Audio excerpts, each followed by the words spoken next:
Assalamualaikum warahmatullahi wabarakatuh. Halo teman-teman, kembali lagi di channel Bumi Literasi. Kali ini saya akan membahas video lanjutan part yang kedua mengenai PPG Prajabatan ya, di seleksi wawancara. Nah, pada bagian ini akan saya bahas soal yang ke poin E, F, dan G. Langsung saja agar tidak lama-lama. Pada bagian E ini nanti teman-teman akan disuruh menceritakan mengenai mengembangkan kemampuan dan keterampilan orang lain. Teman-teman diminta untuk menceritakan salah satu pengalaman teman-teman saat mengembangkan kemampuan dan keterampilan dari orang lain. Bisa ini murid-murid teman-teman atau rekan-rekan sejawat, kemudian atau anggota komunitas dan organisasi misalnya, dan lain-lain. Nah, yang pertama nanti disuruh menceritakan nih situasinya seperti apa, kemudian sasarannya siapa, kemudian mengapa perlu dikembangkan. Kalau saya dulu menjawabnya begini teman-teman, saya pernah mengembangkan teknologi di suatu sekolah. Di sekolah itu akan ada kegiatan yang intinya berpapasan dengan pandemi, yaitu PPDB atau penerimaan peserta didik baru. Karena saya dulu mengajar di swasta ya, jadi harus mandiri apa-apanya, mencari muridnya dan lain-lainnya. Nah, karena keadaannya pandemi kan tidak bisa itu siswanya datang langsung ke sekolah. Nah, harus ada sistem teknologi yang menyertainya. Nah, di situ saya mengembangkan kemampuan saya dalam bidang teknologi untuk membuat sistem pendaftaran peserta didik baru berbasis online, di mana siswa tidak perlu datang ke sekolah.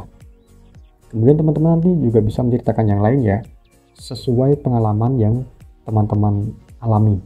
Kemudian teman-teman juga disuruh menceritakan bagaimana cara teman-teman mengembangkan itu, kemudian langkah dan hambatannya seperti apa, kemudian bagaimana hasilnya. Mungkin teman-teman ketika mengembangkan kemampuan suatu organisasi atau suatu tempat kerja, kemudian ada yang tidak setuju, bagaimana cara teman-teman menghadapi ketidaksetujuan itu, kemudian apa langkah-langkah yang teman-teman lakukan, kemudian hambatannya apa, bagaimana hasilnya. Intinya diceritakan semuanya ya teman-teman. Nah, di sini dulu saya ditanyai di luar konteks ini, seperti siapa yang menjadikan atau mempercayai Anda untuk membuat sistem tersebut. Kemudian saya bingung kan jawabnya, karena di IC kan nggak ada itu ya. Ya siapa lagi kalau nggak kepala sekolah gitu. Kemudian mengapa kepala sekolah mempercayai itu? Nah, itu kan harusnya kepala sekolah yang bisa jawab ya teman-teman. Tapi saya menjawab secara normatif lah ya, karena mungkin di sana saya merupakan guru muda yang mampu cepat belajar dan lain-lain, sehingga diberikan amanah. Dan lanjut lagi, bagaimana cara Anda menjalankan amanah? Saya bingung lagi tuh dengan cara belajar, memahami memahami ilmu yang terbaru gitu. Bagaimana jika ada guru yang tidak setuju? Kemudian saya harus menjawabnya gini teman-teman kemarin. Kalau ada yang nggak setuju, saya akan menemui orang itu. Kenapa Anda tidak setuju, Ibu? Misalnya gitu. Saya akan tanyakan kepada yang bersangkutan mengapa tidak setuju dan bagaimana seharusnya, atau pendapat dari yang tidak setuju itu. Intinya mencari jalan tengah lah teman-teman. Gitu ya teman-teman, jawabnya yang bagus pokoknya. Kemudian di bagian F ini mengenai keputusan. Teman-teman disuruh menceritakan salah satu keputusan penting dalam hidup teman-teman. Ini bisa di pekerjaan, atau di organisasi, atau di komunitas, atau di perkuliahan. Nah, latar menjawab pertanyaan A sampai G ini tidak harus satu latar ya teman-teman, bisa di lingkungan kerja, bisa di perkuliahan. Jadi kalau poin A tadi di perkuliahan, poin B itu boleh di luar perkuliahan gitu. Nah, yang di F ini teman-teman yang pertama sama pertanyaan sebelumnya, disuruh menceritakan dulu nih apa latar belakang keputusan tersebut. Disuruh menceritakan detail saat apa keputusan itu diambil. Kalau saya dulu menceritakan ketika saya berorganisasi, sedang ada project, kemudian project itu ada indikasi untuk tidak dilanjutkan. Kemudian di situ saya sebagai pemimpin atau ketua memutuskan untuk tetap melanjutkan itu atas beberapa pertimbangan.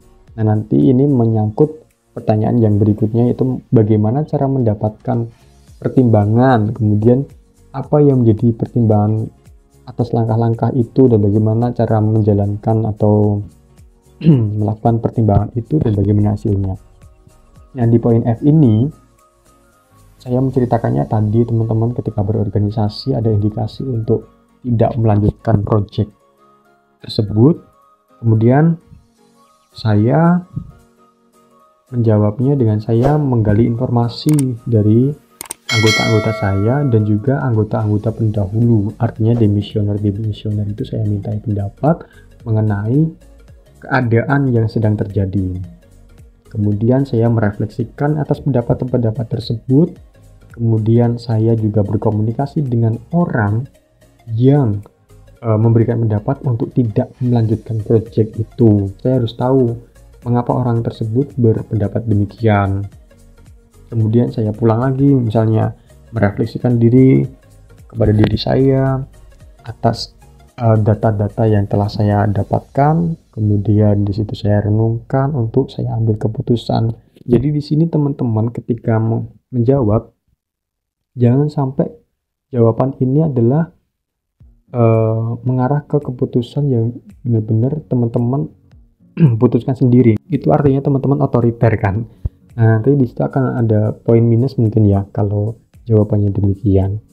Jadi harusnya jawabannya ya keputusan yang demokratis, keputusan yang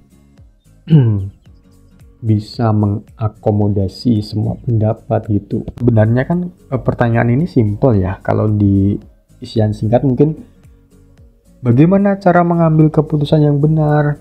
Jawabannya yang demokratis gitu. Nah, tapi di wawancara ini harus diaplikasikan ke diri yang diwawancarai. Yang demokratis itu yang seperti apa, kemudian langkah-langkahnya bagaimana, dan hasilnya bagaimana. Yang terakhir yaitu di bagian G, ini mengenai multitasking dan manajemen waktu.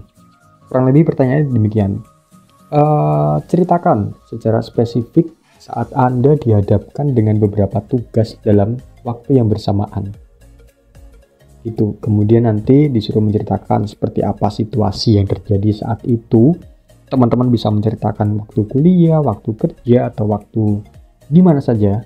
Yang penting menjelaskan tentang tadi manajemen waktu dan multitasking tadi. Kemudian teman-teman ditanyai apa yang teman-teman lakukan dalam mengatur tugas-tugas tersebut, bagaimana cara memastikan bahwa tugas tersebut berjalan sesuai dengan apa yang waktu yang telah teman-teman